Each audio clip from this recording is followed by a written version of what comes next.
Hello, hello, hello. Happy Tuesday, Tip It Tuesday. Remember, Tuesdays now are Tip It Tuesday, and I'm running just a little bit behind. Sorry I was late getting on here. It's hard when you work a full-time job and you're not exactly sure when you're going to get home, so you can give approximate time when you'll be on here, but it's never exactly the same. So let's kind of pull you up here. Be sure and comment to let me know that you're on. And hi, Judy. Judy, you're such a trooper, and I'll explain that here in just a minute. So glad you can hop on with us tonight. So let's paint a gingerbread man. And you can see this is very raw. It's just a pattern that I've been working on and drawing, and not even a complete pattern yet. So we're just gonna wing this and go with it. So you don't have this piece of paint with me, but if you have a piece of poster board, you can work on some of these things that I'm working on. But for our Tip It Tuesday, I kind of gave you a teaser last week and asked you to comment, what do you think what do you think batch painting is? And if I already told you, don't say anything. Hey, Jen. Jen's my daughter, and she's been helping me with all this technical stuff, and I think we've about got everything worked out, and I don't know what I would do without her. So I would like to remind you, first of all, because we've had some issues with payment, with the payment website, the link on there, we have it fixed. It is fixed, and you can now go on for the virtual party. Hi, Debbie. Hey, glad to see you on here. Haven't seen some of my coworkers that are working somewhere else now. I haven't seen them in a long time, and it's good to see them on here. So let's talk about the virtual paint party right quick. First of all, my name is Pam Savage, and I am founder and owner of Young at Heart Creations painting business. I do paint parties. I do virtual paint parties. I come to your home, your office, your school. If you're having a wedding, we can do the week before with your attendance, and we can have a paint party. Just about anything, children's party. So you just let me know, and I'm ready for it. But right now, we've got our first virtual paint party. We're going to be painting this cute little guy. This little scarecrow. On the other side is a gingerbread man. But this is what we're going to be doing on August the 8th at 10 o'clock. You will just watch like you're watching now, only I have put together kits for you to purchase. Just go to my website.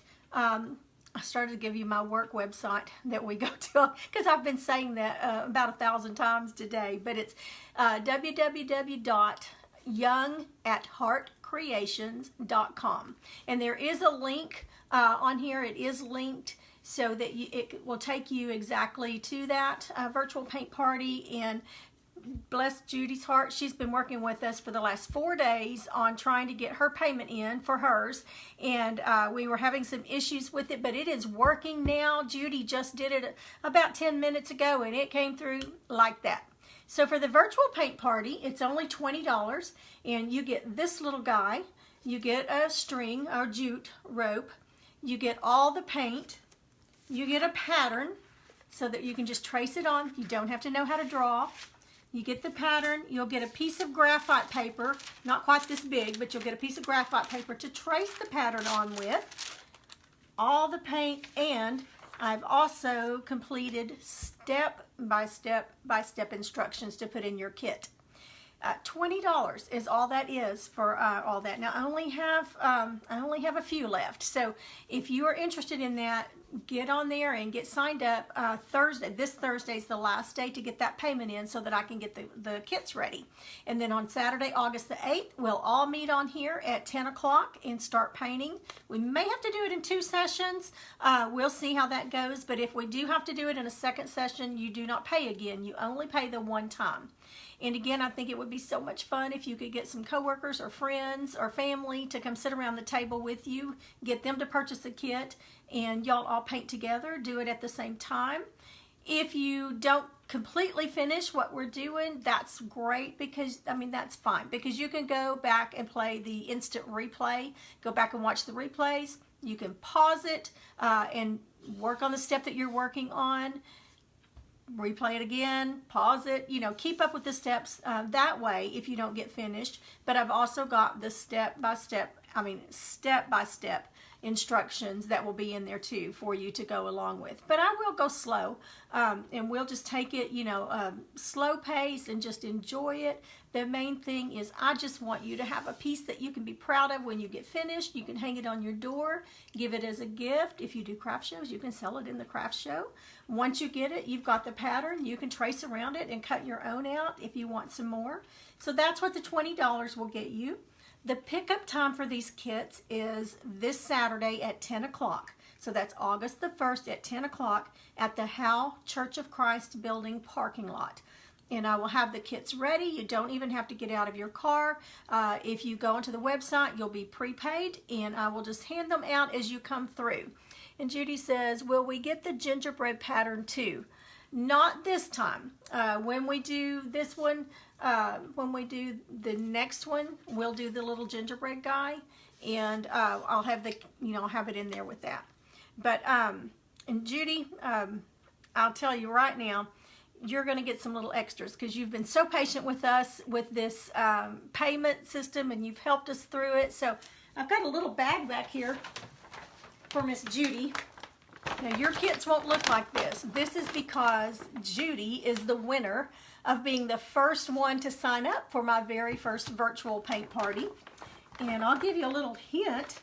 Of course, you've got your piece in here that you're going to get. That's yours and your pattern. I also bought you one of my favorite base coating brushes.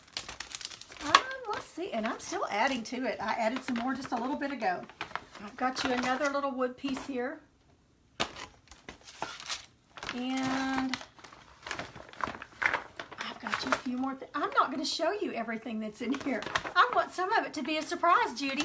So when you come pick up your kit, you're going to have a special bag full of goodies, and that's for being the very first one to sign up for my first virtual paint party, and for your patience in helping us get our payment system worked out. So Judy, I hope you enjoy it. And the reason I don't have that, you won't have the gingerbread man pattern in there, is because I just freehanded that. I don't have a pattern. I'm going to have to make one. So that's why that's not in there. But I can certainly get that to you, and maybe I can get it drawn out before, we'll see. I might can get a copy of it before tomorrow. And we'll paint that together as well. So, in fact, I will make sure that I get that copied. And so the next time we do a virtual, paint party, you'll have that pattern, and we can go over that together. We'll see if I can get that done in time. No promises. I just said I would, but I've got so many things going on. I don't want to promise something I can't do. So anyway, that is what we will be painting. Go on my website, youngatheartcreations.com, and just go to the virtual party. Thank you guys for the hearts. I see the hearts coming. And please sprinkle the love and share this video with your friends and family and anybody on your Facebook. So I would appreciate that very much. So anyway, that's what we're going to be doing. And if you would get that paid and then pick up at, now if you are one of my coworkers and you work with me, I've had some of my coworkers say, oh, I think I want to do that. So I can bring it to you at work. I just need to know, if you're going to be doing it. I can bring it to you at work. If you are a church member, you worship with me, I can bring it to you Sunday or Wednesday. I just need payment, and I just need to know. So I think it would be so much fun for you and maybe one of your children to paint it together. So that's that. So enough of that business, but I'm very excited about it, and we're going to have so much fun with it. And it looks intimidating, and when you get the sheet that has all the steps, there's at least 30 steps, and it looks like, oh, I could never do all that, but you can. It's just step by step by step. So that's what we're going to do. Please let me know. Go onto the website. It notifies me that you have paid. And be sure and go ahead and comment in there too that you will be signing up for it. So I will know how many kits to put together, because I've got everything ready. Your paint will come in. Now I do not supply the paint brushes unless you just do not have any and can't get out and get some. I will include that, but it will be $3 more for paint brushes. But your paints, all the colors you need, will come in these little cups, tightly sealed, and you'll have enough paint to finish it out, and Everything's provided for you. Everything's drawn out for you. So what a way to begin. If you've never painted before, don't let that stop you. I promise if you do it once, you will be hooked on it. And you'll be doing it in the privacy of your own home. So you're not going to have anybody looking at yours, comparing yours if that bothers you. So this is a great way to get started. Now I'm also ready to do the in-person paint parties. So if you're wanting to do that, also message me, send me an email. Now my email, it will email me when you pay and I'll get a notification. But my email, if you need to email me for anything, is youngheart. It does not have the @ in it. My business and website is young@heartcreations.com, but my email is just youngheartcreations.com. So that is that, and we've got some ladies signing up for that. But Judy, I just wanted to thank you, and woohoo! Everybody give Judy a hand. Say congratulations. She's the very first one in my painting career to sign up for my very first virtual paint party. And so she's getting some extra tender love in her bag. All right, so we got that done. And let's see. I've been redoing my craft room this week. Been getting some stuff out of here to give me some more room for items and things, so I barely got my table cleaned off in time to be able to paint. But you are welcome, Judy. You are so welcome. So tell a friend about it, Judy. If you know of anybody that paints or would like to, I would love to sell all of these little kits and just have a big party. So I just would love for somebody to get started that's never painted or just hasn't been painting and maybe can start back up. So this is what we're going to do tonight. And we're going to go ahead and get started on it, and comment, you know, anything that you want to say or ask me, you do that. I've been painting for a little over 30 years, and I enjoy it as much, if not more today, than I did when I first got started. Hi, Laura. Hi, thank you so much for watching. We're about to get started on the little gingerbread man. I've never painted this before. You can see I've been kind of testing colors on here to see what I like. So we're just going to kind of wing it tonight and go with it. So I hope you can see him up there. I know that light's a little bright. So that's what we're going to go with, and we're going to be putting him on a mason jar cutout. Let's see which one I want here. I think I want the smooth side. I've got these. I cut these out the other day and sanded it real good. So I sanded the edges real good, and then I cleaned it really good with a damp cloth. So it's ready to go for the base coating. And for the base coating, I'm going to use, this is Delta Ceramic Coat, and it is called Old Parchment. And it's kind of an antique white, maybe just a little bit darker than antique white, because I want the white on the edges here to show really well. So I'm going to bring you down just a little bit so you can see more of the piece. You may not be able to see all of me, but that's just fine. And I'm going to use one of my favorite brushes. I get these at Walmart, and they're about an inch to an inch and a half long. I'd say about an inch, a little over an inch. Yep, 1.5 inches flat. It's flat because it's flat that way and flat across. Okay, so I like to get my bristles a little wet, and so we're going to base coat. I forgot to get something out of my basket over here that I need.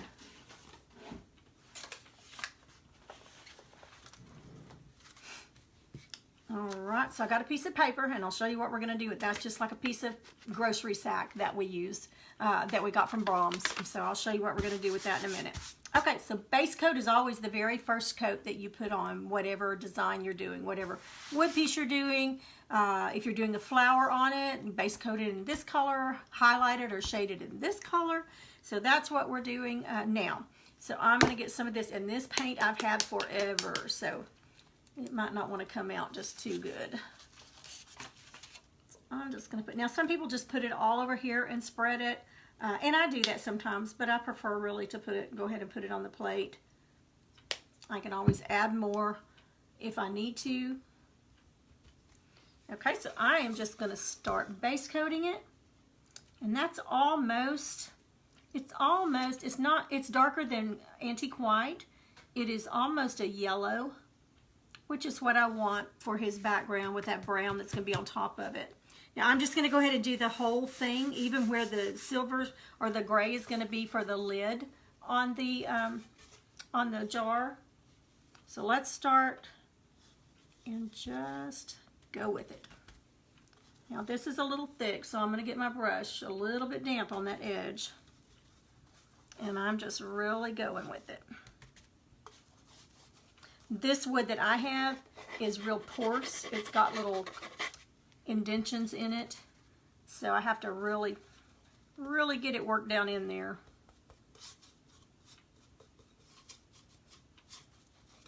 And it'll take 2 coats probably. We'll see. Maybe a light coat, but okay. And I'm just gonna get my brush a little wetter. Like I said, this paint, I've had it for a long time.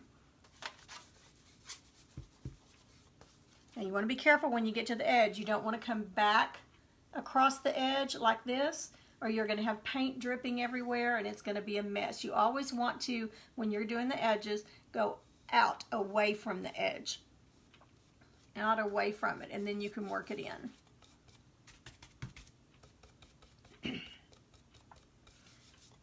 Now they're going to have to forgive me. My allergies have been really acting up this month, and I think a lot of it's because we've got puppy dogs, grand puppy dogs that are staying with us, and I tend to get a little allergic every now and then to them. Okay, I'm going to put a little bit more paint, but that's covering pretty good. You see that yellow tint to it? Excuse me. But that will make the white show up when we go around the edges. That'll really help that. Okay, and I'm just dipping my brush just a little bit, just the edges. I don't want it super wet. And then going into my paint. And just kind of daubing it on there. Daub, I guess that's a word.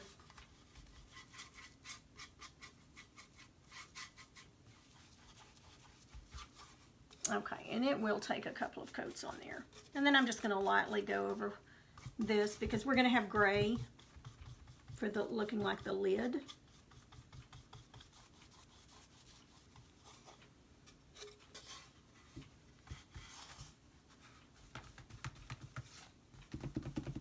And then while that's drying, we'll go around our edges.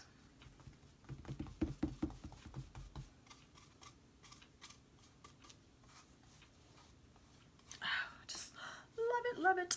We're about to have our downstairs remodeled, and we're going to have the walls repainted, and they're going to be in a real pale, the walls in here are pale green, but they'll be a little bit different green down there, a little bit darker green.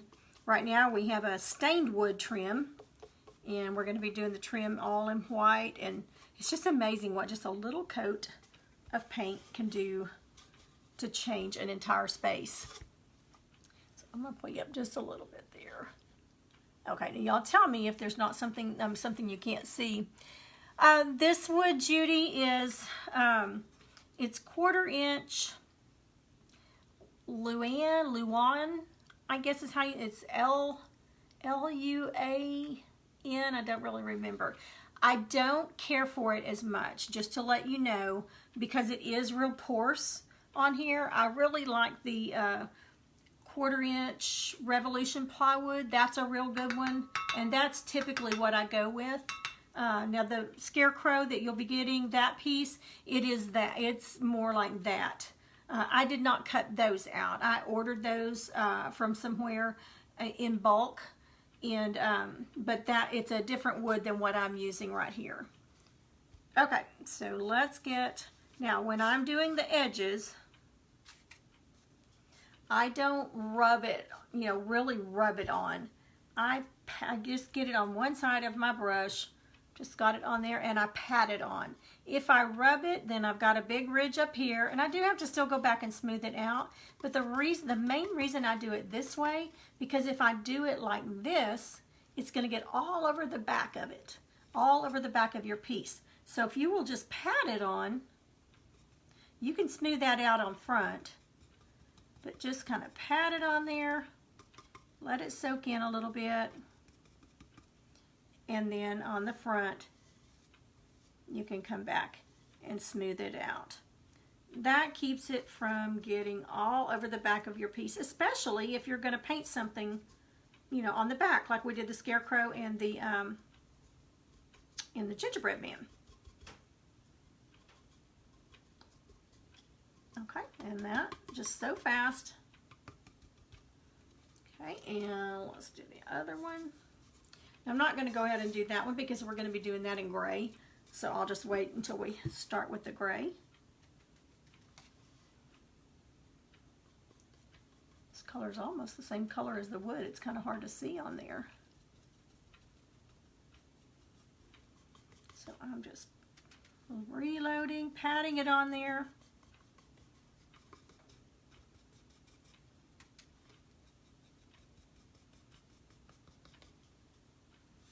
We got some wonderful rain today, and boy did we need it. It's been a while since we've gotten any, and it was just a good, slow, steady rain this morning. And everything just, it's kind of steamy out there now, but all the trees and plants, you could just almost hear them breathing a sigh of relief. And I think a lot of it's from that tropical storm that they had down south over the weekend. I think that's where it all came from.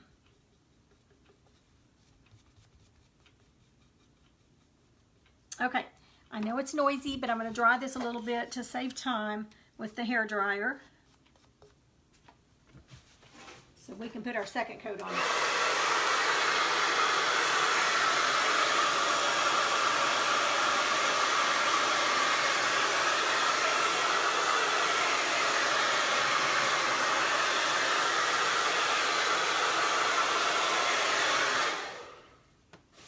Okay, that should be enough.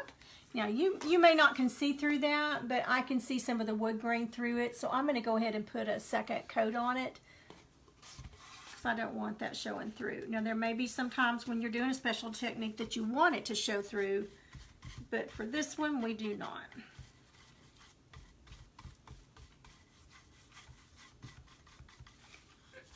This is a pretty color. It's almost a buttery color. Called Old Parchment, and it's the Ceram coat. And especially for the second coat, I'm going to add a little more water to my brush because it's kind of dragging, and I want it to really flow. Oh, much better.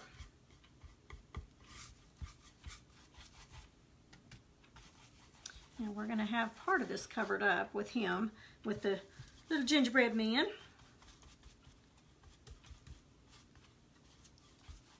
It's not going to matter a whole lot right there in the middle. I'm really working it in. Now on your piece, for the scarecrow piece, you all of you that have purchased those kits, it's a smoother wood, and it doesn't have the coarse texture that this one does. So you won't have to work quite as hard to get that in there. But once you get it painted, you really can't tell.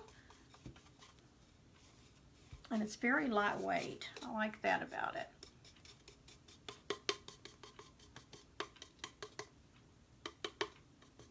Okay, little places there that need a second coat on that edge.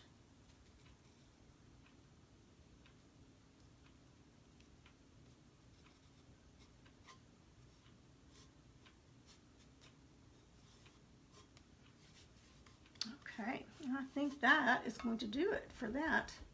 Now I go ahead and really wash my brushes out in between. I probably won't need this one again, but I don't like to just leave the paint sitting in it. I go ahead and get it washed out, and some of my brushes I've had for 20 years, and they're still good to me because I'm good to them.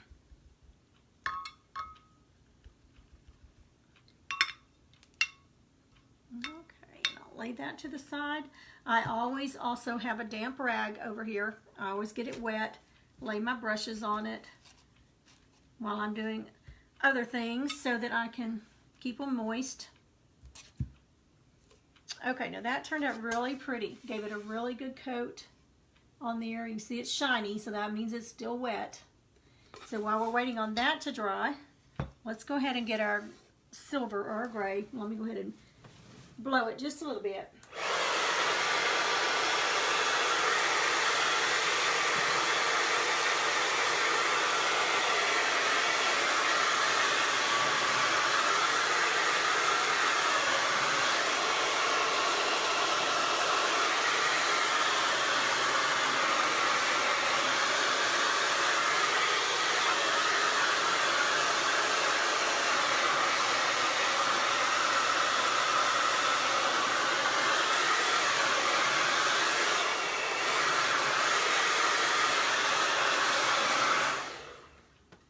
Now, what I like to do with this paper sack, and you can also do this with wax paper, just wadded up wax paper, but after you put the first coat on any wood, it's going to cause it to swell just a little bit because you're getting moisture on it, and it just has a little bit of rough texture to it. But if you'll take just a paper sack, just a piece of it, or that wax paper, not sandpaper, because unless that's the look you're going for, but sandpaper is going to, it will take your paint off.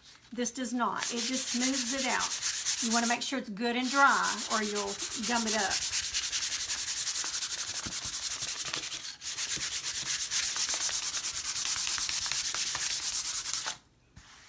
Okay, nice and smooth. And the edges are still a little bit wet, so that's coming off of there.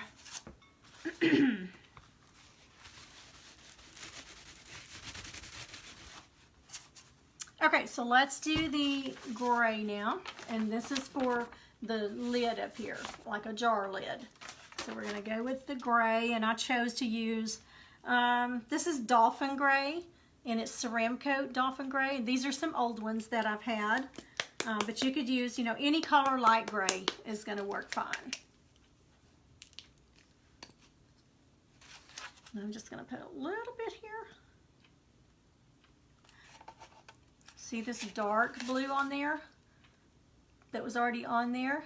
Judy, just so you know, that dark blue is from something I was painting for you last night. So, I'm not going to tell you everything that's in your bag. And again, that's because Judy was the very first one to sign up and sign on for her virtual paint party, and to pay and help us get through our glitches on our little website payment process, but we got that worked out. Okay, so I've got this, you know, now that I'm looking at that gray next to that blue especially, it's very, very blue. So let me grab, I'm going to grab a different gray. Let me see what I've got over here.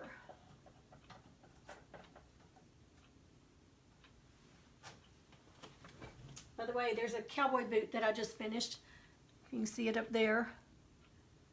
And that's one of Tamara Bennett's patterns.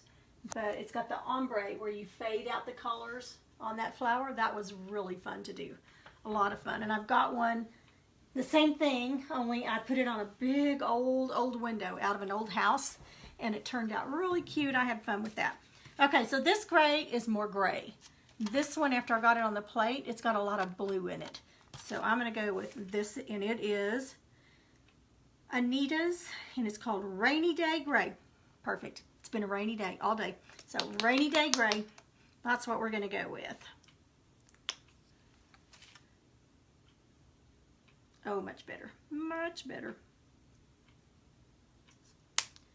See if you can see the difference. This one has a lot of the blue in it. This one is more gray.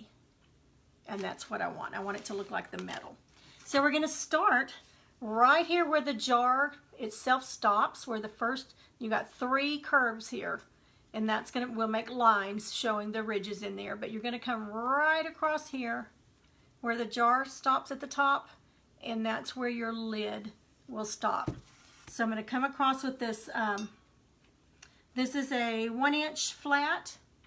And this one just came from the dollar store, Dollar General. So it works just fine now. I do have some very special brushes that I use for special things. Hi, Ashley. So glad you're on here. Hope Reagan is getting to paint this summer. Okay, so what those of you that just hopped on, this is my Christmas in July. I'm late. But we're going to do a little gingerbread man on this mason jar. So I've painted him in old parchment, the base in old parchment. And it's got a really yellow tint to it, but I think that's going to be pretty with the gingerbread brown. So we're going to go with it. So I'm just loading my brush, both sides, really good.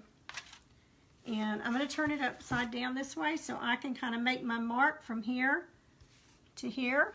I'm going to bring you back down. All right, just make sure you can see what I'm doing, and then I have to look upside down for your comments. And I'm holding it straight up and down, And I'm just going to go all the way across, load again, come down where it meets, where that ridge stops.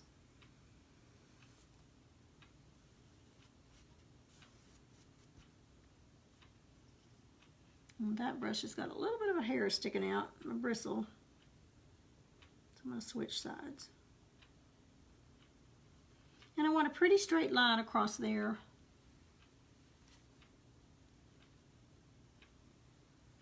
So we'll get our base on it.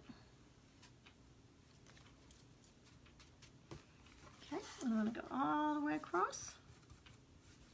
Now that we got our line established, the rest of it's easy. And notice I'm coming out away from the edge so that I don't get a big blob on the side of it.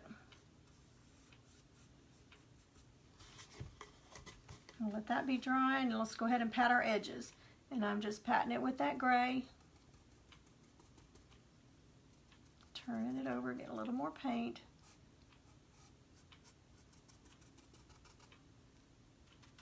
I don't want a lot of it, just on the tips.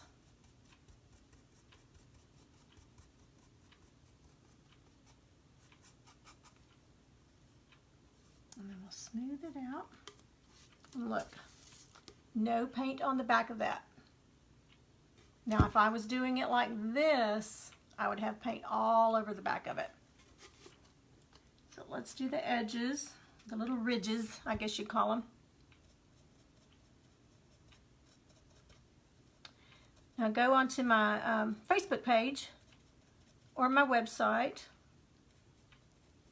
and you'll see some of the other mason jars I've done with a sunflower. Did one with some different color flowers. It says Home Sweet Home, but it's all the same cutout, just done differently. And that's what's so much fun, is that you can take the same piece of wood and end up with so many different things. And I'm just going to kind of keep going, because we may end up doing this. This is a part 1 and then a part 2. When I got started, I was telling you I was cleaning my my craft room up last night. Let me go ahead and dry this real quick.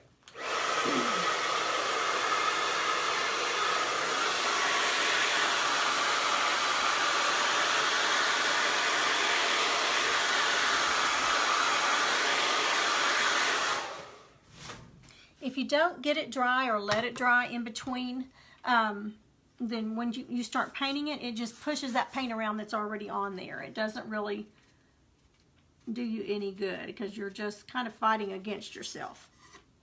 Right now, you can definitely see that wood grain underneath that, so we want a second coat on it. And that second coat is making all the difference. But I had an old filing cabinet in here in my craft room that I've had for years and years and years, and it had all the kids' birth certificates, social security copies of their cards, shot records, and then lots of keepsakes, things they had made me, all the cards that anybody pretty much has ever given me for birthdays or thank you cards or anything like that I'd saved. So it was just a 2-drawer. It was amazing what all was in the little filing cabinet. So, you know, I was just going to clean it out real quick and get it out of here to make room for my finished pieces, wood pieces, and I got to looking at all of it and ended up spending 2 hours just going through all the cards and all the little things the kids had made me. So I thought, you know, I've held on to this for years. My kids are grown now, and so I got them all a little plastic box, and I put their names on them, and I put all their stuff in there, and so many things that I found that brought back so many wonderful memories of my kiddos. And so I thought it's time for them to enjoy them. So I got them all packed up and ready to give to them. Their little baby bracelets and things like that. And I mean, I've kept some of the stuff. I couldn't give all to them yet, but I just wanted them to be able to enjoy them, and their kids to be able to look at them and enjoy them, and look how good they did on their grades and all their little Bible class stuff. Anyway, it was definitely a trip down memory lane. and all my cards from my mom, Peggy, and how pretty her handwriting is. It just was really nice. Okay, so we've got that base coated. Actually, the second coat on it, so it's past the base coating. So now we're going to float the dark gray lines on it. We're going to float it. Remember, floating, if it's darker than what you're doing on the base, it's shading. If it's lighter, it's highlighting.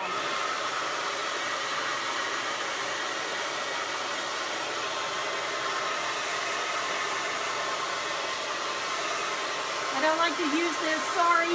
I know it's loud, but it sure does speed up the time. I usually take 3 or 4 of them to my paint parties.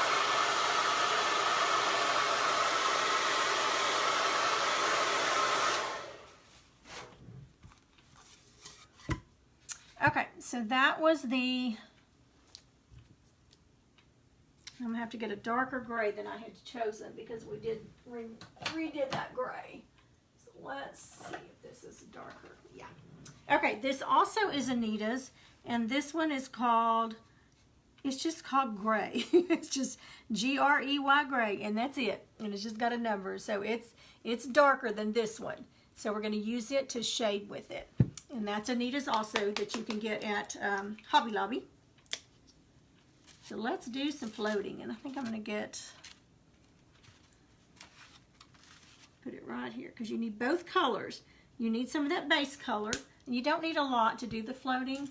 Now to do the floating, I love these brushes. Let me show you the package. I get these at Walmart, and they're Royal Langnickel. And they come in a package like this, and that's what I'm using to float with. It's the, they don't even have them numbered on here. Well, I guess they did, and maybe I've worn it off, but it's a number 10. It's their number 10. All companies, their numbers are different. But it's a number 10 flat, and they're kind of curved on the edge, like this. Not real sure what that's for, if you know. Oh, it's a scraper. It says it's to scrape, I guess to scrape paint off or something. So anyway, that's what that's for. Learn something. So I'm going to use some of our floating medium. That is the paint without the color pigment.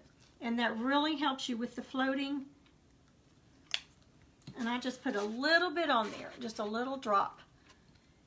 So got my bristles moist, and I'm wiping them off on that washcloth. And I'm just going to put a little bit on the bristles here. I don't want it just saturated with it. So I'm just getting it just a little bit moist there. And so you want the base coat that you just did in this gray. You want that on the bottom part of your brush, like in a triangle motion or pattern. And then I'm going to come over here to the dark gray and put it on the top. Now it's on the bottom when I'm dipping it, but I'm going to flip it over.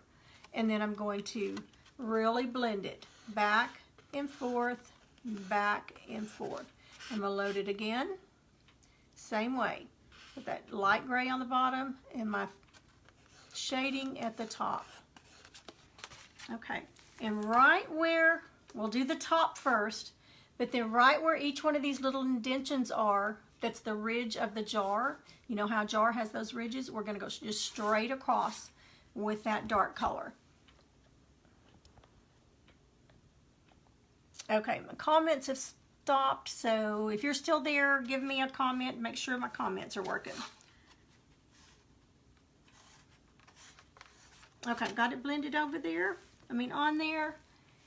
So we're going to go straight across, and I'm using the bottom of my hand and my wrist to kind of steady me. And this is what we did with all the greenery on that rain boot that we just did with all those flowers. We went all the way around on the greenery. Okay, so I'm just loading it again.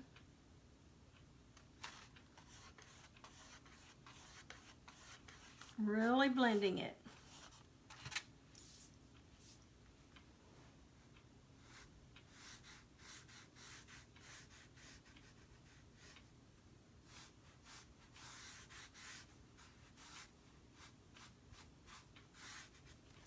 Okay, so we've got a dark streak across the top. Now let's do the same thing in the middle of those ridges. Get just a little more of that floating medium.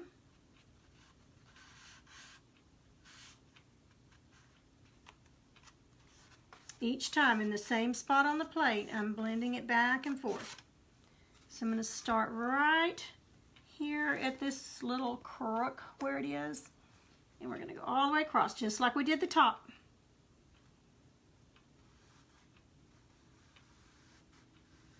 And you want to end up where the other ridge is. Need a little bit more of that dark on there.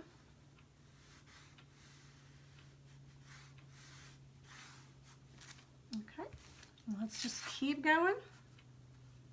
And I loaded a little bit more of that medium. Just loading it the same way each time. And then blend, blend, blend.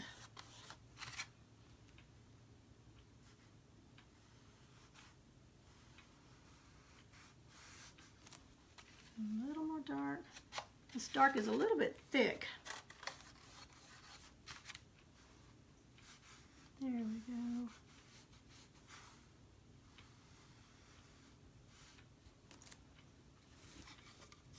Okay, now see how it's starting to look like the jar ridges? So let's do one more across the bottom of the jar. I'm going to clean my brush out a little bit because it's getting a little bit too loaded and it's kind of just mixing together. Putting some more of that medium in there. Light on the bottom, dark on the top. Just right across the bottom of that. Can you see it okay? I get kind of quiet when I'm floating.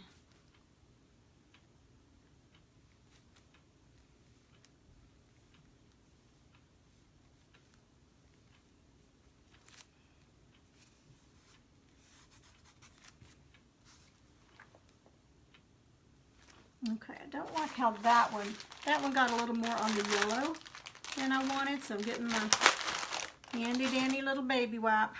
Wonderful for everything. And I'm just wiping it right off because I don't want it to come all the way down on that yellow. So let me go back over it just a little bit with that dark.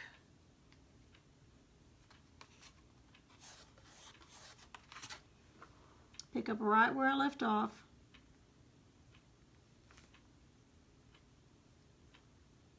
Okay, much better. I'm going to add a little more to that one. Okay, so we've got them all the way across. Now let's do, I want it around the little ridges here. I just want to float a shade around them, just around each one here.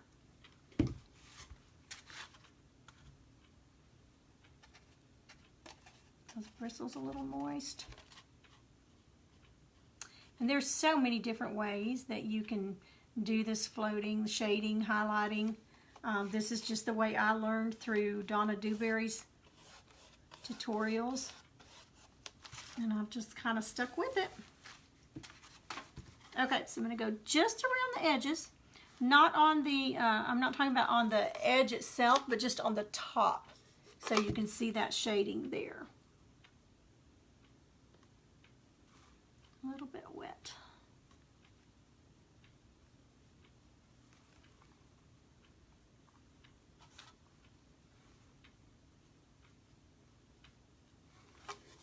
Same thing on the other side.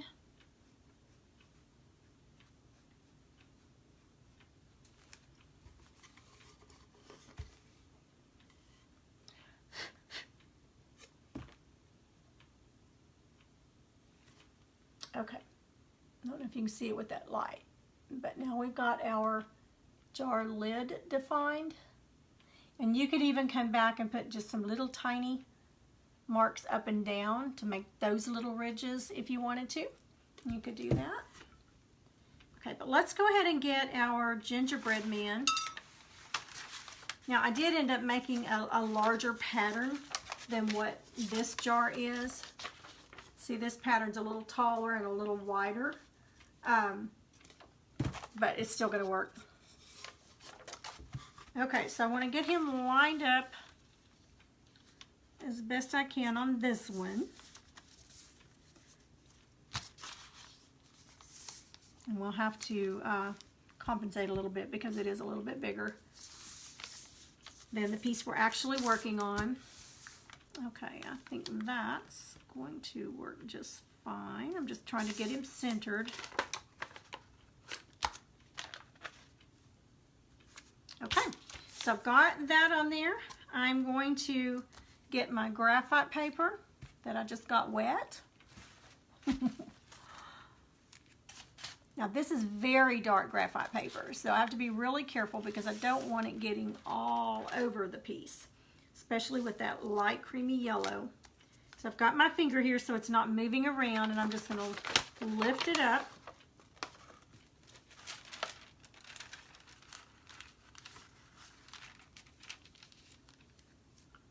And you lay the shiny side down. And you might want to test it first with your fingernail or something just to make sure that you've got it turned right. Most graphite paper, it's the shiny side down. Okay, so I've got that under there. And I'm just going to get a pencil. And it's not real sharp. It's just kind of dull, which is what I like for this. And I'm just going to, and I want to be careful not rubbing my hand all over it because you'll get that graphite paper all over everything. So we're not going to do the details on his face and everything yet because we're going to base coat him brown first. So I'm just going to start with the head. You don't want to press down just super hard because you don't want the line just incredibly dark. But I do want to lift up and make sure that I'm doing it enough. Yes, I can see it just fine. I have, like I told you before, did this for a very intricate pattern. Got it all drawn out. Took me a little bit because it was a very detailed one. Took the paper off and there was nothing there. I had turned the graphite paper the wrong way. So I had to redo it. Now this little gingerbread man pattern is just a pattern I got off of Pinterest. I've just added some things to him.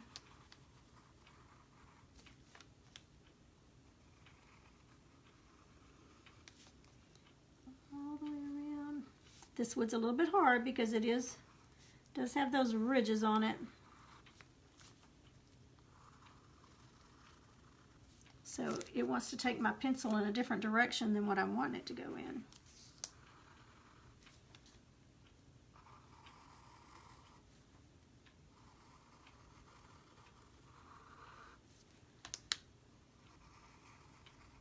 Almost all the way around.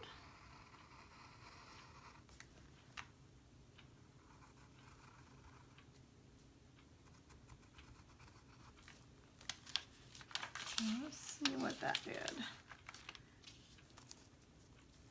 I think we've got it.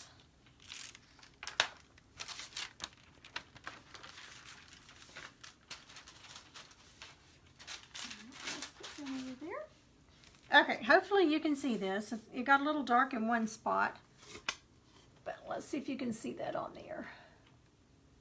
Just enough to where I can see the lines on there.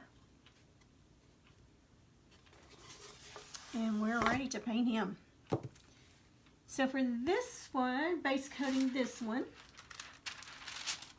put my graphite paper down here so it doesn't blow all over everything.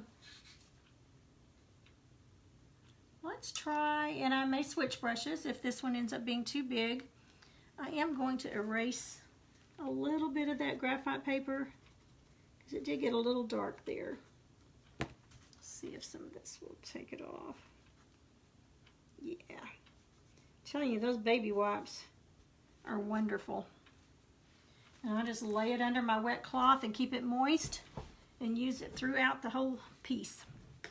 Okay, so for the gingerbread man, I chose And there's several different colors you could do them in, but I chose Deco Art Americana, and it's called Sable Brown. Sable Brown. Okay, Judy, if you're still on here, or anybody still on here, would you comment, just make a comment, just put test or something, because for some reason I am not seeing the comments. Anything come through. I was, and then all of a sudden they stopped. So I just want to make sure that that's working. So let's get a little bit of this Sable Brown.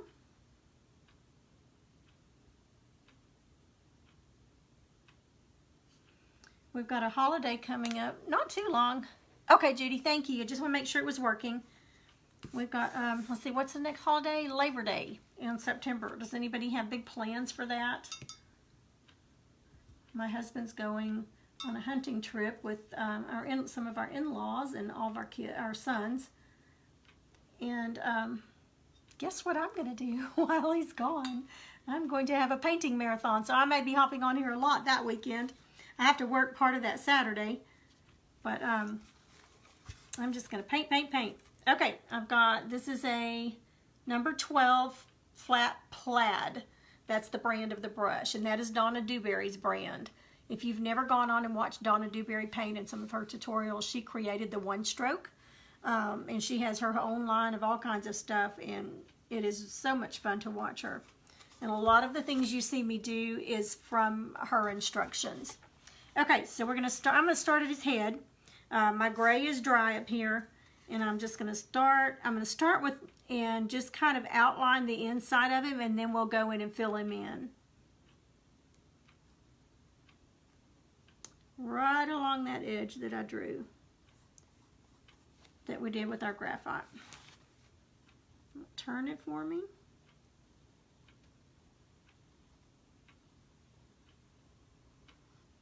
I'm not a gingerbread as far as eating it. I just really don't care for it. I love all the cuteness of the things that are made with it. And I do my kitchen in gingerbread men for Christmas. But as far as eating it, I'm just not really a fan.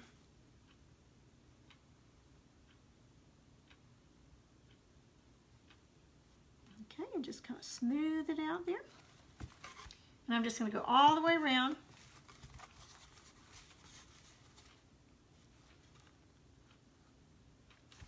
Now remember, I've got these lines to go by. So I'm going to bring you down just a little bit further. So you can see a little more what I'm doing there. Is that better? Does that help a little bit? Oh, you followed Donna for years? Yes. Absolutely love her stuff. I've been practicing on learning how to do roses. They're so pretty, and her technique is so easy. It does take some practice, but it's still easier than anything I've ever seen.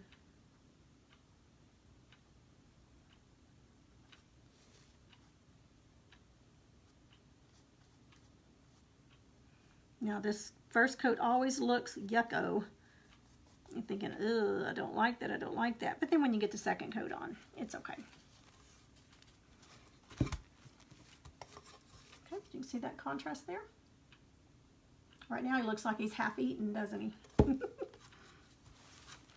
See, do y'all remember the story? There was a story, a little book, The Gingerbread Man. Run, run as fast as you can. I vaguely remember that as a little girl. I hadn't really thought about it till just now, but I don't remember. I know they were trying to eat him, I think.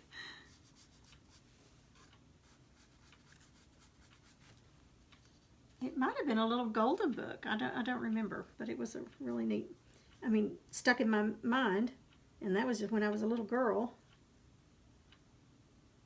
So I'm just flattening my brush out and just twirling it around just the inside of that line that we did.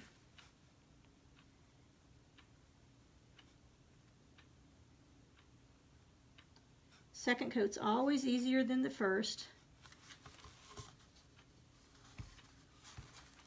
And the first coat always scares you. I know when I'm painting at my house, painting a bedroom, or living room or something. I get that first coat on and I thought, oh, that's not what I thought I was getting. But then after it dries and you get that second coat on there, it looks so different, so much better. One thing also to remember, paint almost always dries darker than what it looks like wet. So that's whether you're doing a house or anything like this, it typically dries a little bit darker than what it looks like in the can or in the bottle. Okay, I'm just smoothing out those ridges because I don't want a bunch of ridges on there. Now I'm trying to be careful. I don't want to drag my arm across what I've just done and ruin it, so I'm really watching what I'm doing there.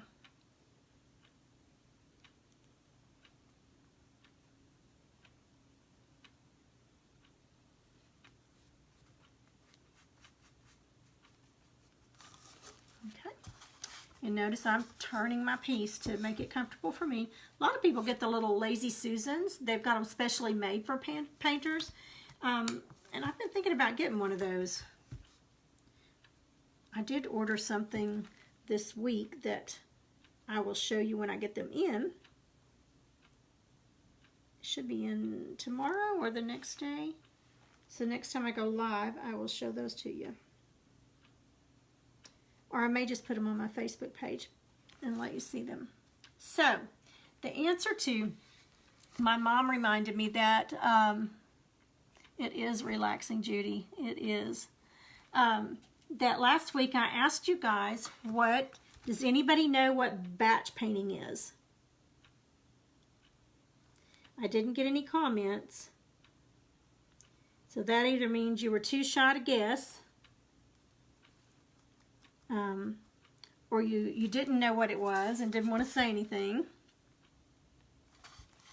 So comment what you think it is.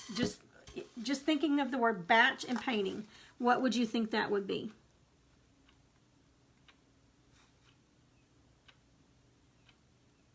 And that is going to be our tip for Tip It Tuesday.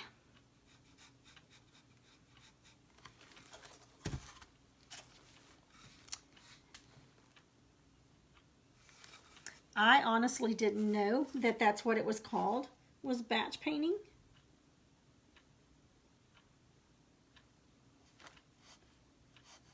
But I've recently seen it called that.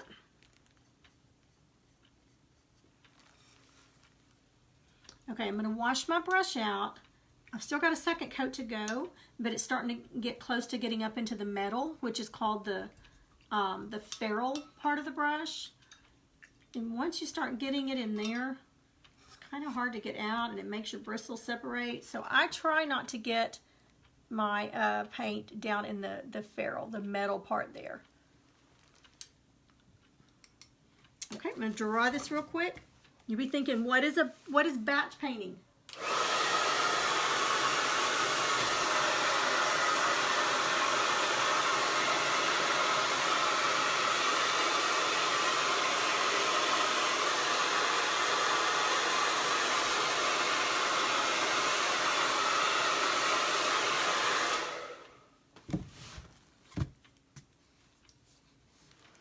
Hard to read your comments upside down here.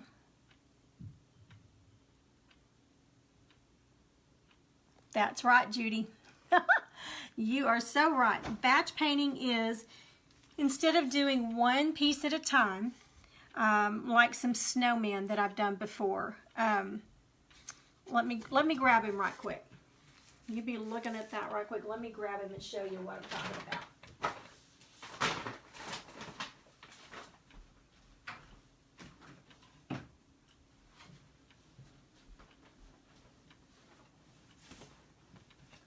Now I did this also in red and black, but I did this one in blue, a little snowman, and he's in the 1x, so it's about an inch thick. And I had a dozen of the blue ones and a dozen of the red ones going at the same time. So I laid them all out on the floor, and I base coated them all at the same time. I base coat one, move to the next, move to the next. So while these were drying, I was moving on to the next. By the time I got the last one base coated, then this one would be dry. The first one would be dry, and I could go back, and then I would do, say I would do all the eyes. So I go down the row and do all the eyes. Come back and do all the scarves. And so by the time you finish, you've got like 12 pieces done. It takes a little longer, but by the time you get done, you've got so many done. So I had 24 of these guys, and thank you, Judy.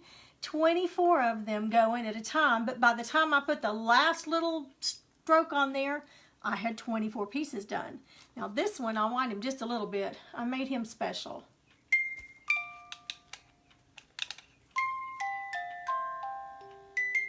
So you wind his nose, and he plays Frosty.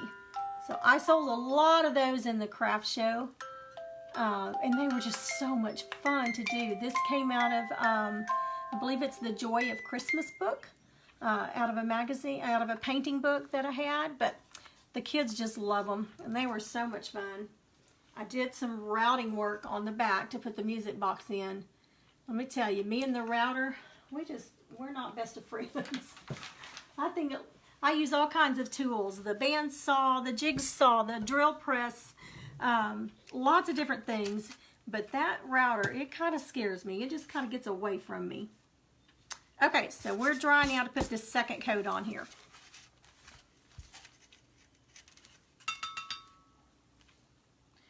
And my paint's getting a little bit dry, so I'm just adding just a little bit of water to it. Especially the second coat, you don't have to have it as thick, because you want it to kind of spread a little easier. So we're just going to go do the same thing we just did. Now, it's just so much easier with the second coat.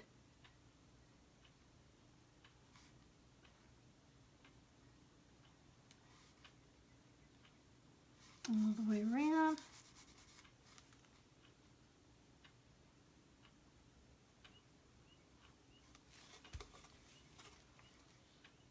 And I'm just kind of holding it almost straight up and just keeping the edge of my brush just on the inside and smoothing him out.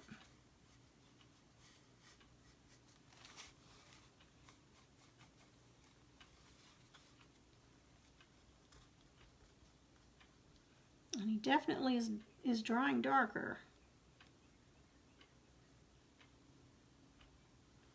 You could even go with a little bit lighter brown if you wanted to.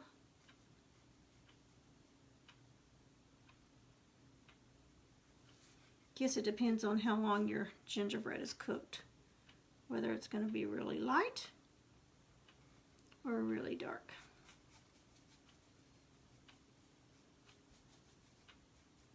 Okay, now look at his bottom feet here and in the middle, and look at the difference in that first coat and that second coat. It's real streaked on that first one, but that second coat is just covering it right up.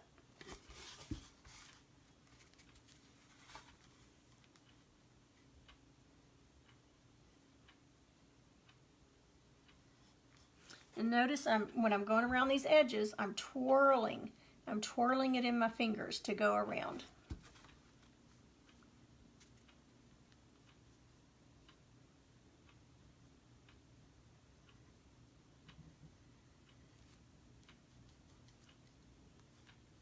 Smoothing out those ridges.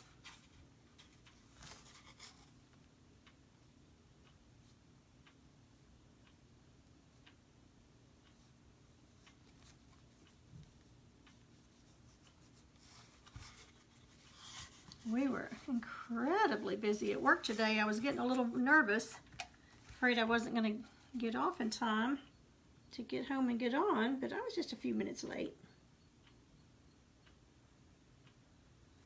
So that is your tip for Tip It Tuesday, by the way, the batch painting.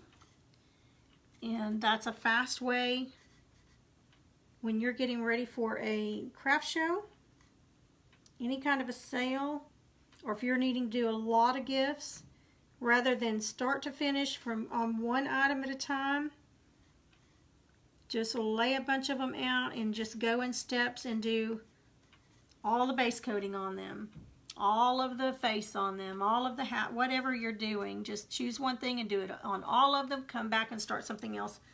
And it's really fun, and it's really kind of, you feel good about yourself when you get done. You look at all of them and they're done and you think, oh, I did that.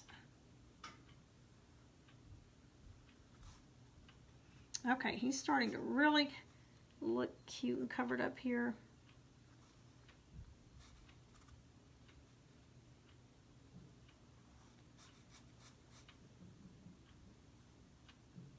I'm just really smoothing it out. Now I think I've got his buttons on this looking like little peppermints. But you could also, and we may, but you could also put real buttons on him to give him some three-dimensional. I use buttons a lot on a lot of things. Right up here in the head area, I'm going to put a third coat.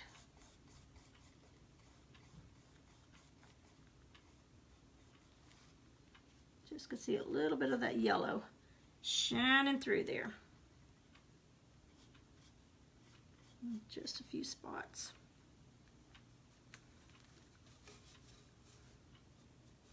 Okay, so he's covered really well now.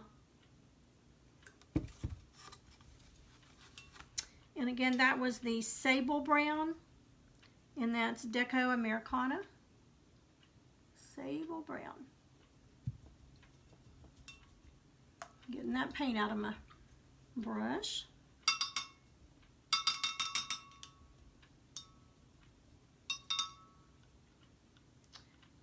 Okay, now let's go ahead and let's use some, well, we don't need that. I started to say use straw to go around it, but we're going to have the edge on there.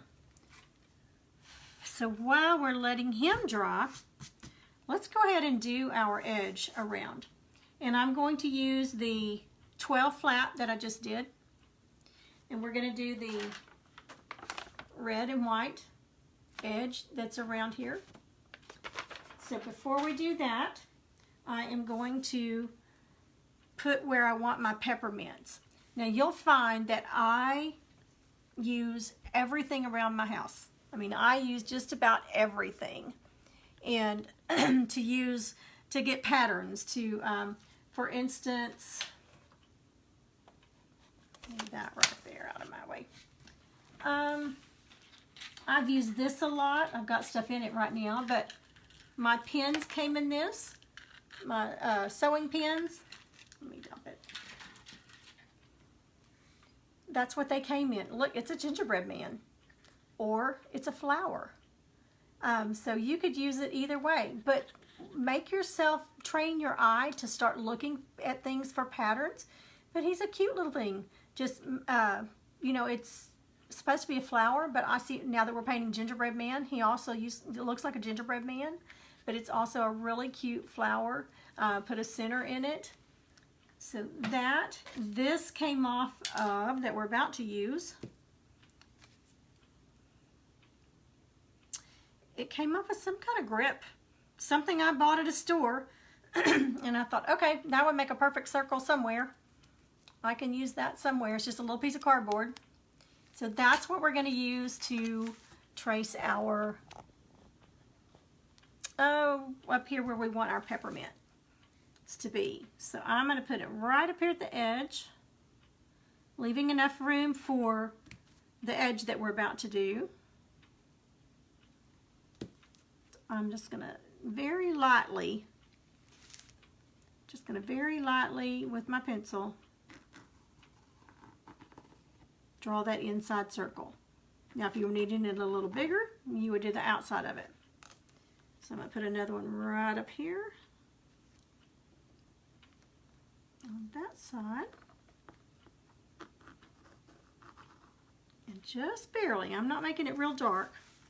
And then we're going to come down and do the same thing down here. I'm trying to line them up so they're pretty much in the same spot.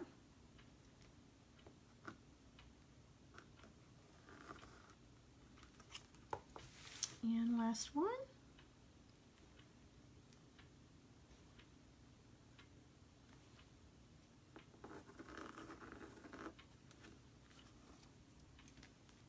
Okay, so we've got where we're going to put our peppermints.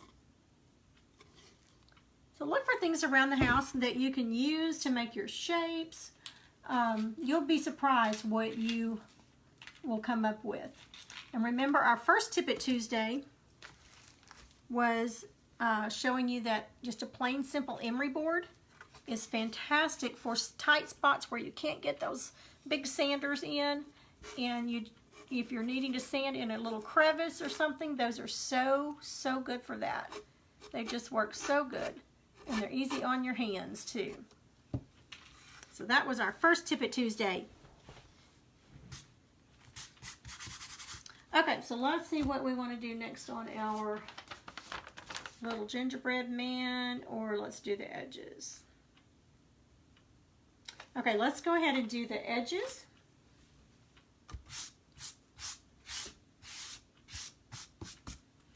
And for that, we're going to need, you can use True Red. I'm going to use Tomato Red. It's Deco Americana Tomato Red.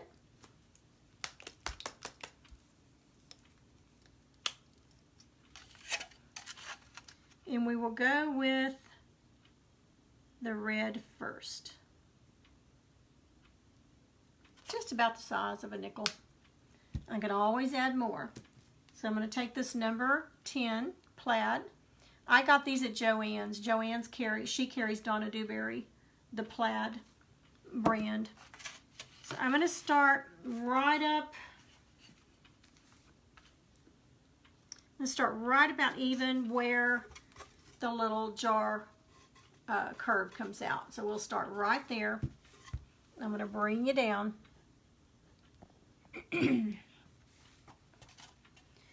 And I'm going to get it on both sides, just flat on both sides. We may have to go through and do a second coat, but I'm getting it pretty full. And I'm not going to press down real hard when I get on here. But you want to, now this is the same size brush. This one is a number 12 with plaid, but with this company, it's called a number 10. So same size, but they're just called something different. So I'm going to use this one to measure with, and you'll see what I mean in just a second. So let's start right where that ridge is, and I'm just going to hold my brush flat, and I'm going to keep it about the same distance in lengthwise for the square. So I'm going to start 1 and just come out. And then I'm going to kind of measure, and I'm going to load again, and then I'm just going to kind of measure where, because I'm going to skip, because I'm going to put white in between them. So I'm going to skip just about the same width. And just go right down the line. And it does not have to be perfect. But that just kind of gives you an idea of where to put it. Now I can kind of just eyeball it.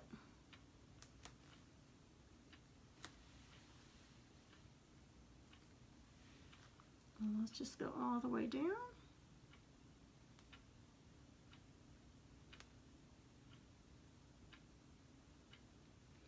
And they're not even perfectly flat across the top.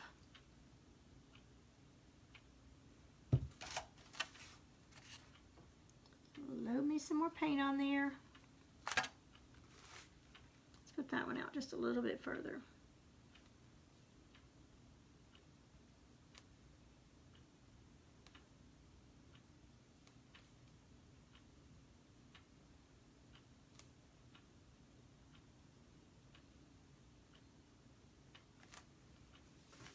Okay, and that fast, we've got the first side of the red done. Well, let's go do the same thing on the other side. Now, I do try to keep, like I started red here, so I want to come over the same spot in red over here. And this makes a cute border on anything. I've got a little ironing board that I just did for a little girl, and I did it the same thing on the top of the ironing board, only it was purple, white, pink, purple, white, pink. So you can do any alternating colors that you want to. So I'm going to take this pencil, because it was just laying right here, and kind of line that up where it's going to go.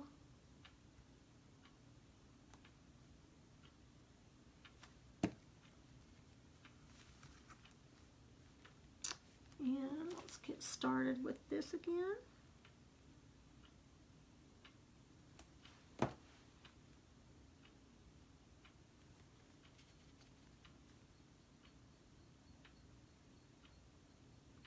Now before you come back with the white on this, you do want it to be very dry or you're going to end up with pink.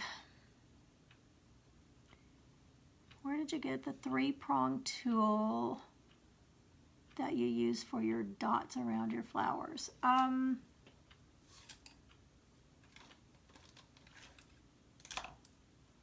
you talking about this? Is that what you're talking about?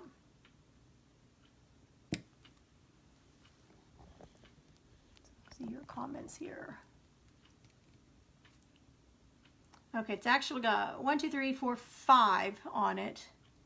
And I bought this, and it also had this one in it that's got 4 prongs.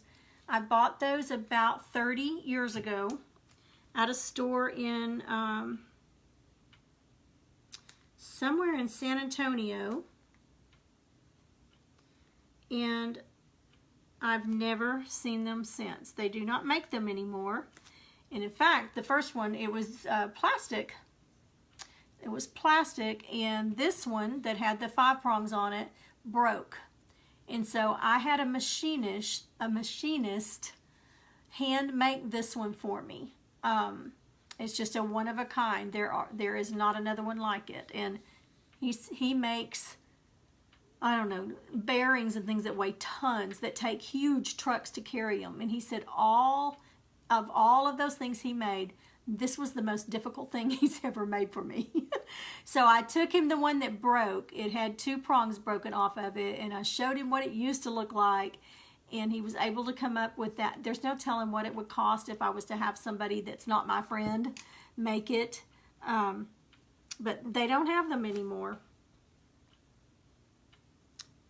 But you can get the same effect with just the end of your brush or the end of your paint brush or these little daughters. You can do the same thing, it just takes a little longer to do that. But I have used those to do that with when mine was broken and I didn't have one.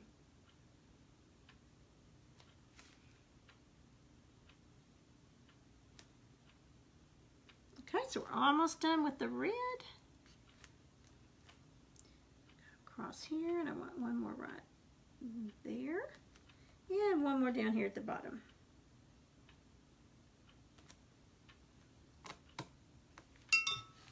Okay, so we've got our red on there. Look at the difference that's making. Each little step just makes such a difference. Okay, now I'm going to really have to get that red out of there because red will make our white pink.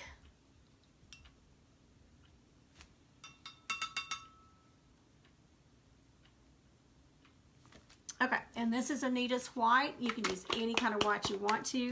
Let me dry this red right quick because I don't want to end up with pink.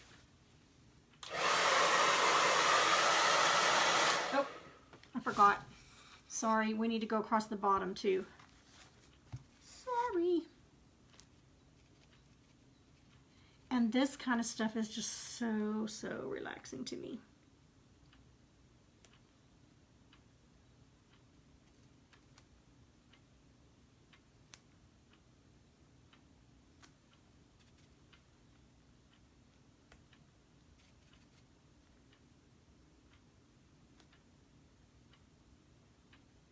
And they're not even perfectly spaced out. That's okay.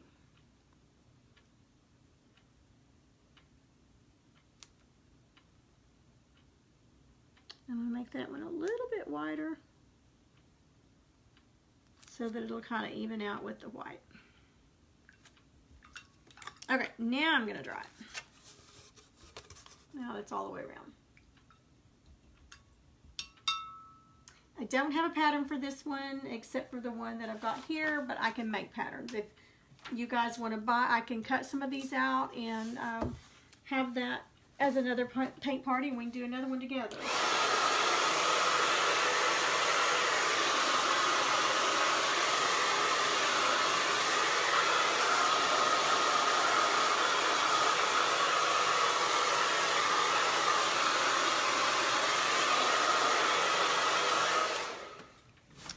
now let's come back with some white. And Judy, I guard this tool with my life because I know there's never going to be another one. And I have searched the internet, everything, and there's just not any out there like it. So if I ever lose it, I will cry. It'll be like a family member. Okay, I'm just putting some white on here, and we're going to do the same thing with the white in between the red that we just did with the red. So I've got my brush washed out good. And I'm going to load it on both sides. And so in between the red, I'm just going to come right in between it. Tell me if you can see or can't see.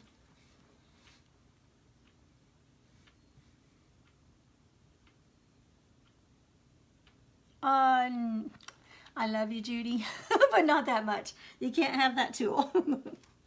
But you know, if we could come up with how to make one, we could be rich. Because everybody at the paint parties or when I went to Tennessee, they all wanted one. And I wish I knew how to make one to share.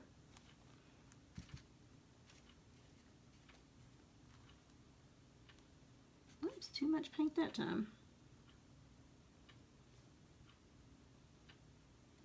And in some cases, I'm just going right over just barely over the edge of the red.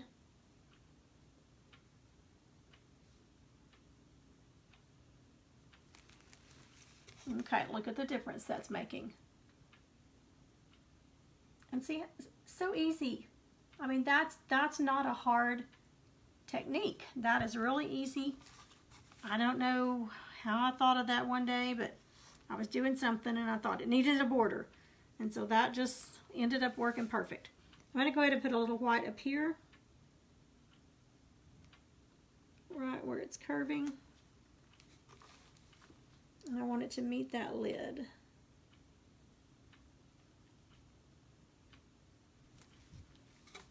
Okay, so let's just go all the way around.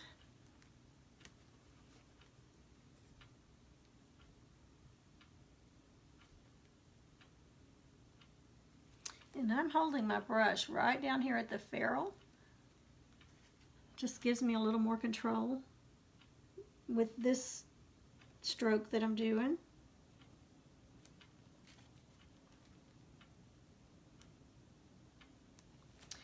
I told you we're keeping grand dogs. One of them is 13, which would be 90 something in people years. And then the puppy Mila, she's only about 4 months. Right at 4 months, full of energy. And Misha, the older one, is in her prime of, I'm an old woman and I love laying around and no, I don't want to play and get off me, kid.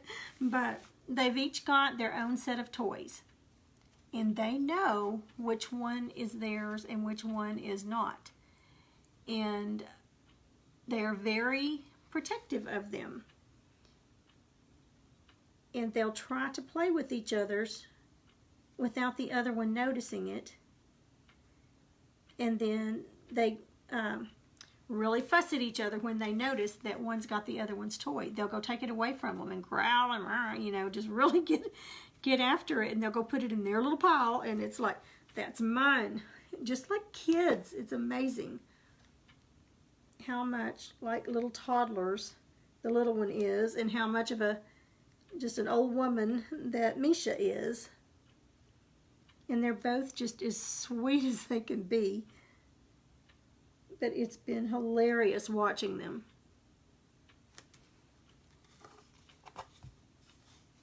Okay, so almost got it across the bottom. Try to hold it up here. I'm just holding it straight up. Now this one's a little bit wider here. So I'm just going to go with it and make it a little bit wider. Okay.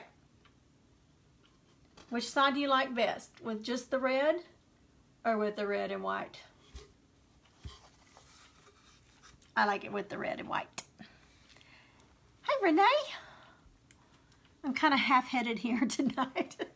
We are painting a mason jar with a gingerbread man. And we're going to have to do all of his little details. We'll do that on part 2.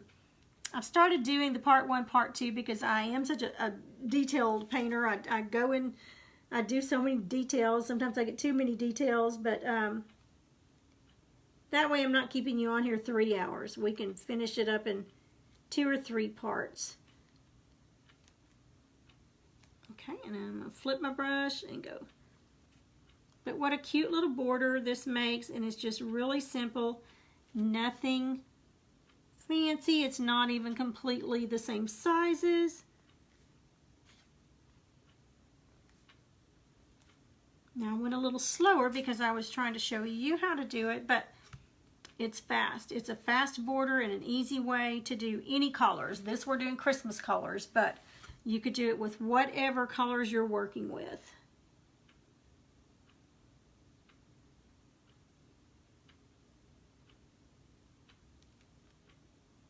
Clean that edge up just a little bit there. Now I'm going to go back around and see if I need to go over some of these. The white's a little transparent in places. So I'm going to put a second coat on it just to kind of brighten it up a little bit.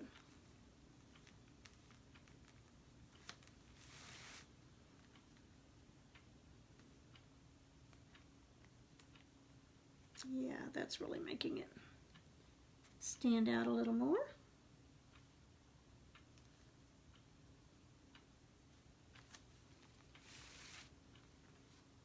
I've been thinking about starting an online shop with my painted pieces, but to be honest,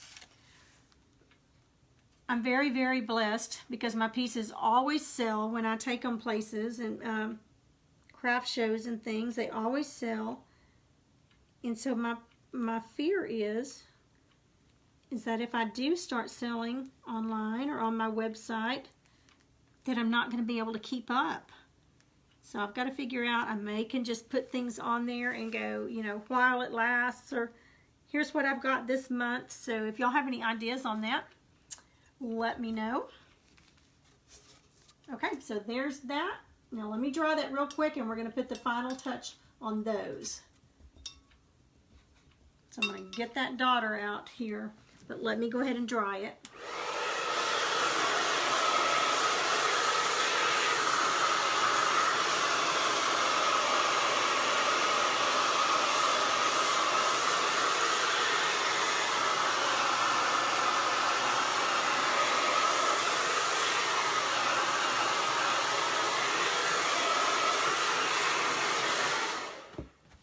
Okay, so while we've still got our red and our white paint out, actually I'm probably going to need a little more red because that's getting kind of dried out. I want a puddle. I love this tomato red. It really covers well, and it's a good rich red. So everywhere there's red, we're going to put a white dot. Everywhere there's white, we're going to put a red dot. So let's go ahead and start with the red. And these are the daughters that I got at Hobby Lobby. They come 3 to a package, and they've got 6 sizes of the dots, the balls on the end. So just get it till it's kind of drippy on the end. And we're going to put a dot right in the middle of each white one.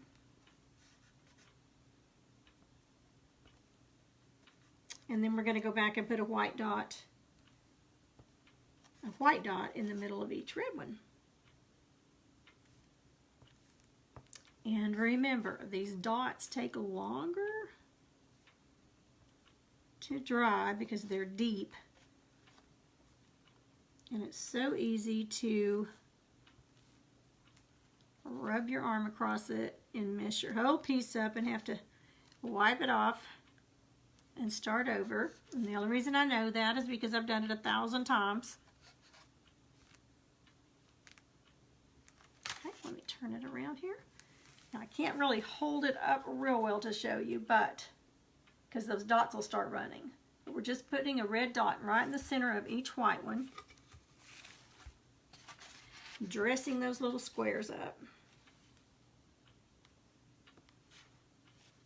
And this is the kind of stuff I could just sit and do all night, and I have, and I do, because it's just so relaxing and rewarding.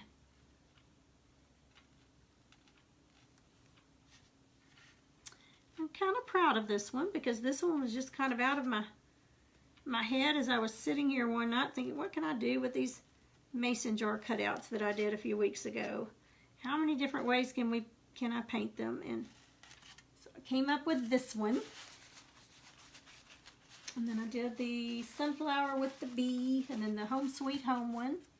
So who knows what else we're going to end up with. Okay, so we got all the white, the red dots on the white. So now let's go back and do with the same daughter. Let's go back and do white on red.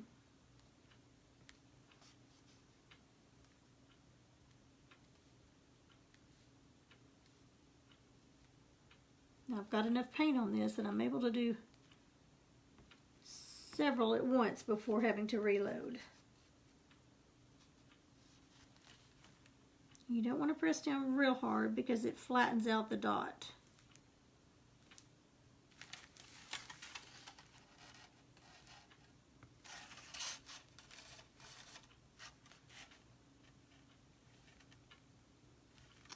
Much, much cooler up in this room today than it has been. It's always about 10 degrees hotter upstairs than it is downstairs. So when I'm going to do a live, I always turn the air way down. Oops, that one didn't want to let go. Let me see if I can save it with my wet wipe. That one made just a big blob. I don't know if you can see it there.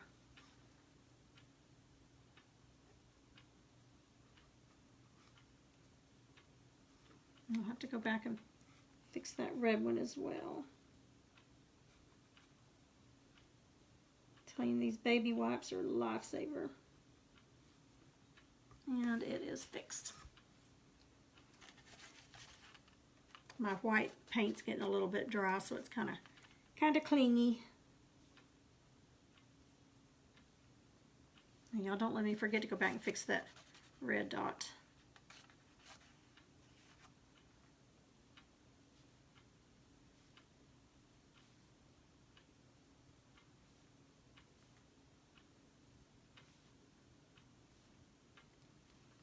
Okay.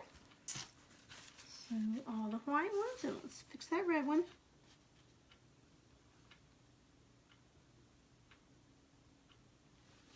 Okay. Now, when you're drying the dots, like I've been using my hair dryer, if you dry the dots that way, you have to put it on low first and let them get kind of set and then dry them. If not, these are so wet and they're so thick with those dots that you'll just blow them everywhere. They'll just go all over your piece. Okay, now look at the difference. I gotta be careful holding it up because they are still wet.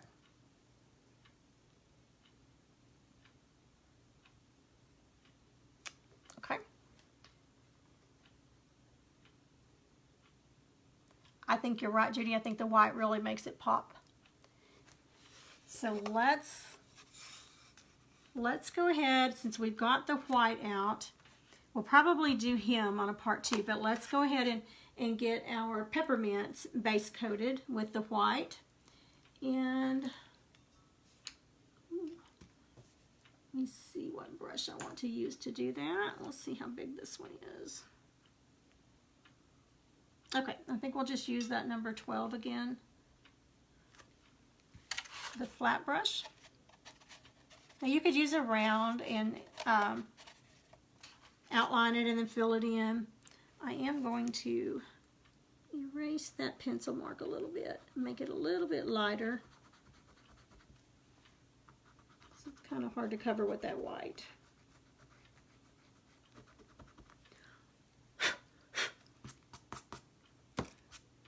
Okay, so I'm going to just hold it straight up and just right inside that circle.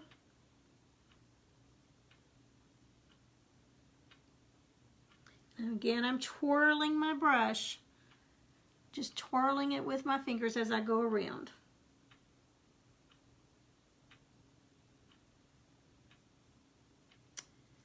You could also, for this size, you could use a quarter if you didn't have anything round, but I promise you've got, that's round. You can trace around that. Medicine bottles, you've got round stuff everywhere. Once you start kind of training your eye to watch for things, you'll start seeing them everywhere.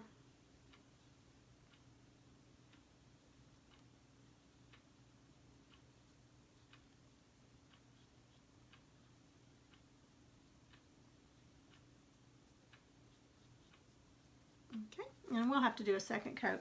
But there's our first peppermint. I'm having to really be careful with these dots. It'll be amazing if I don't ruin one and have to redo it before I do this. Okay, I'm going to get that pencil mark where I can just barely see it.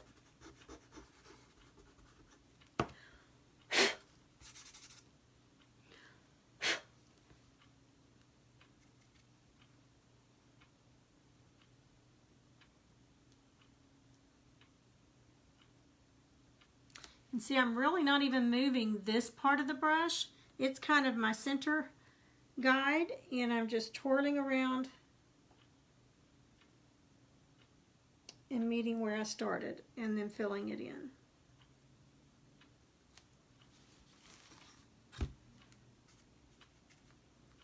And I like that they're not all exactly the same size.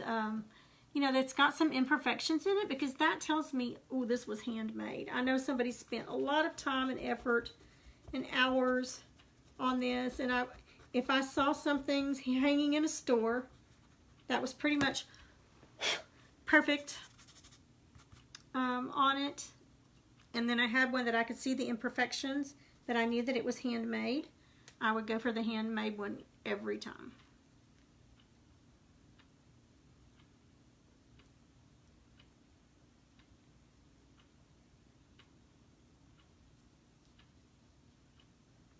Okay, and we'll definitely need 2 coats on it.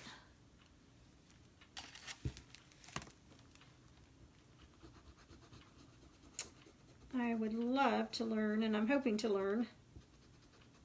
I don't know if my phone would even do it, but when I'm videoing, to be able to zoom in and out, get all fancy with it. And I know some of the girls have programs now that they're doing split screens. You can see what I'm painting up here, and I'm right here, so you can see both at the same time. But I think you have to have a pretty sophisticated program to do that.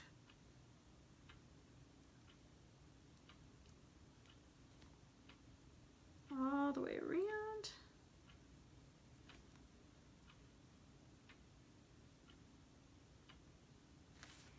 Okay, now those are drying, but this one up here that I just started, the first one, should be dry enough now for me to put a second coat on it.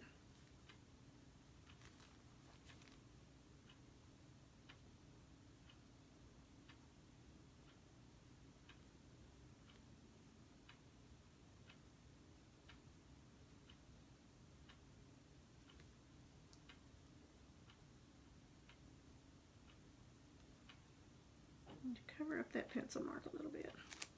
Oh, much better. Much better.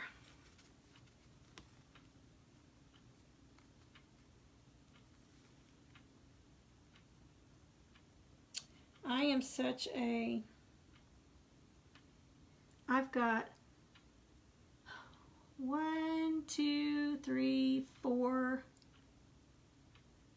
5, 6 containers of paintbrushes. And I've got my favorite ones that I use. But that's one of my weak spots when I see new brushes. I love to try them out because they are all different.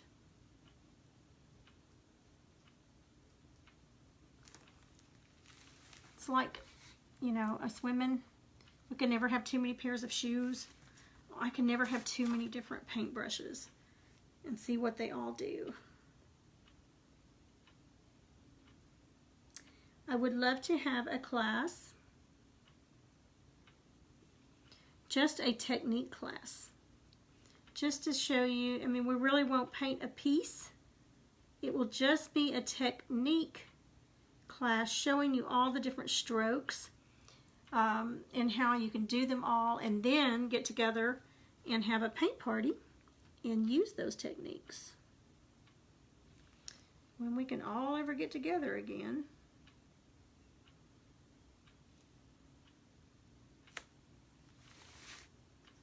Okay, last one over here. Now the more paint you get on this brush, the more it fans out, because the wetter it is. So you have to be careful or it'll go outside of where you're wanting it to go. So the more pressure you put on it, the wider it's going to get. So you have to lift up and just barely put pressure on it to stay inside that. And I'm going to fill in these centers just a little bit more.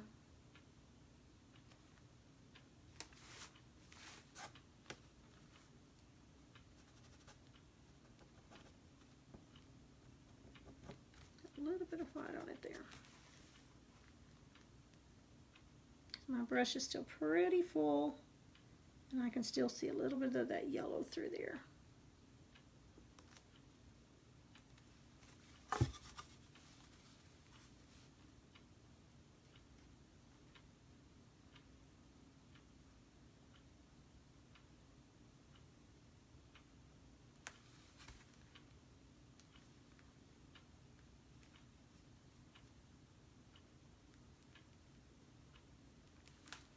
Okay, can y'all see what I'm doing enough?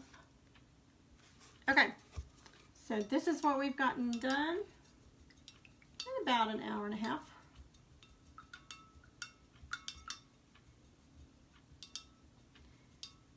And with the red, we'll come and make our, well, let's do one and then I can finish the other ones. Let's see here.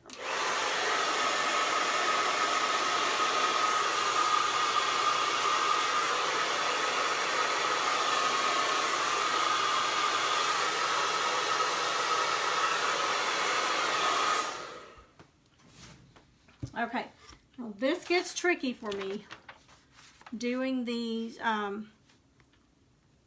little red part in the peppermint. So I always find the center. Oops. And let's see, I have to remember, it's kind of like an S.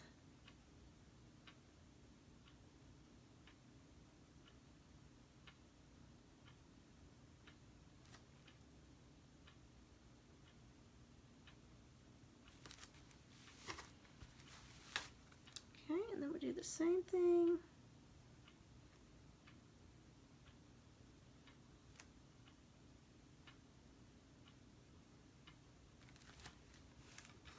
Okay, so drawing those in there.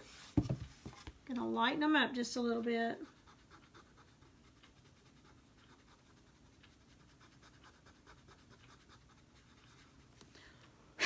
And with my liner brush,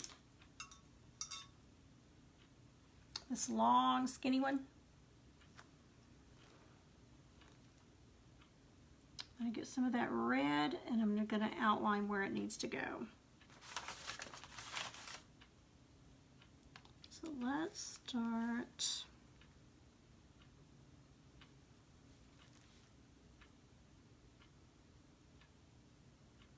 Stop right there in the center.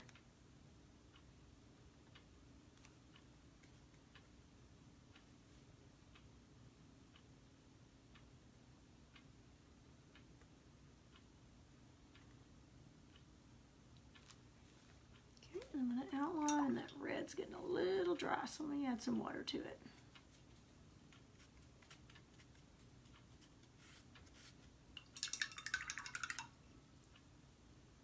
Wash it out there.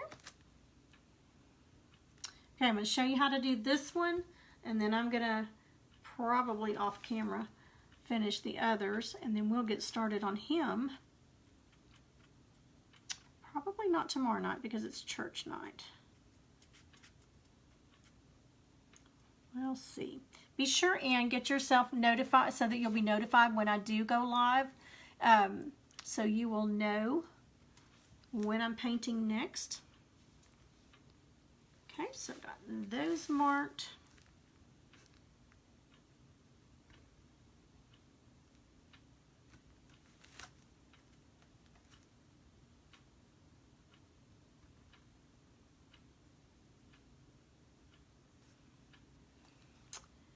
Okay, and then I'm going to go all the way around the whole thing with red, just the outline of the peppermint.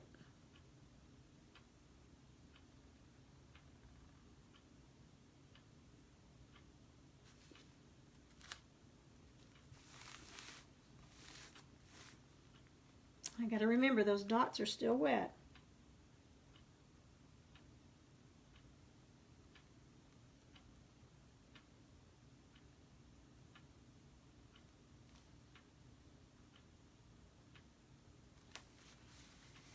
Okay, so that's what we've got on that. Doesn't look very much like a peppermint yet, but it's getting there.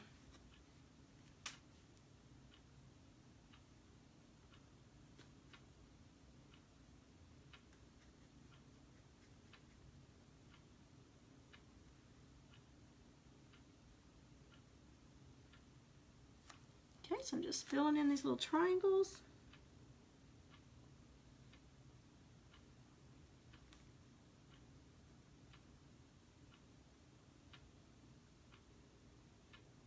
I'll probably take a second coat.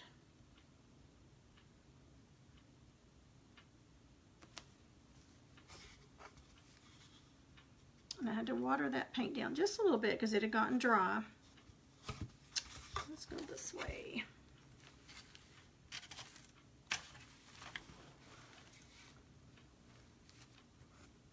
Okay, so I did the first two.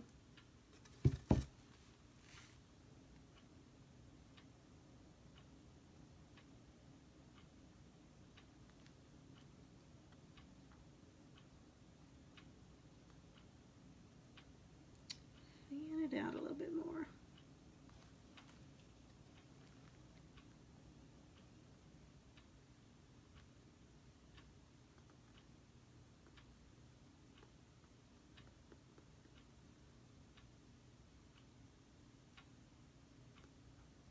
Fill it in.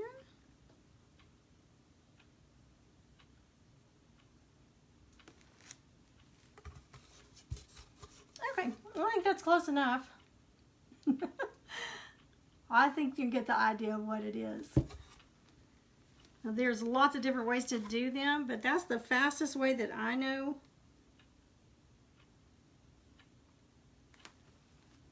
And we'll just do the same thing on each one. So that's how you do that one. All right, so we've been on here for 2 hours now, 6:30 to 8:30, so I think that's plenty long. Let me get you raised up here. So I think that's pretty long on that one, but look what we got done so far. We started out with that, and we've already gotten this. So he's gonna get there, and he's still kind of a work in my brain, but this is what we'll end up with that smiley little face, and we'll get him done. So he's base coated and ready to go for when we get back on here. But I don't want to wait till next Tuesday to finish him, so we will finish him sometime this week. But I'll go ahead and do the rest of these off camera so I can let you go and enjoy the rest of your night. Don't forget, Thursday, you've got 2 more days to sign up for the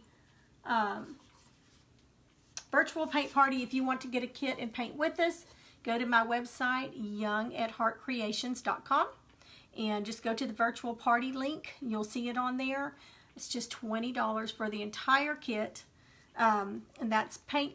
The only thing it doesn't include is paintbrushes. And if you need those, I can get you some and just be $23 instead of $20.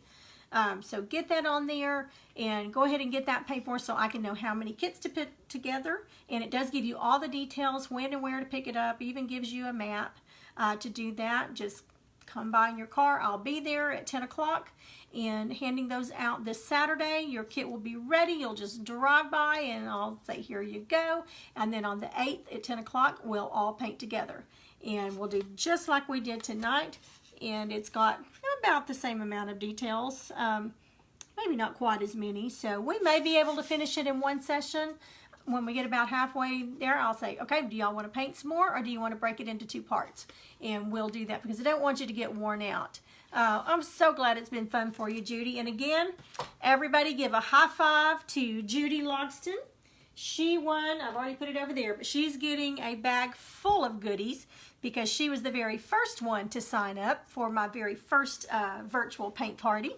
So she's not only getting her kit, but she's getting just all kinds of little surprises in there. And for the first one that signs up and has a friend signed up with them, let me know that that friend, you know, that you signed that friend up or you got that friend to sign up. So the first one that logs on here, now Judy's already won her part, so this will be the next person that signs up but gets somebody else, one or more, to sign on with them and do this. You will get a bag full of goodies as well.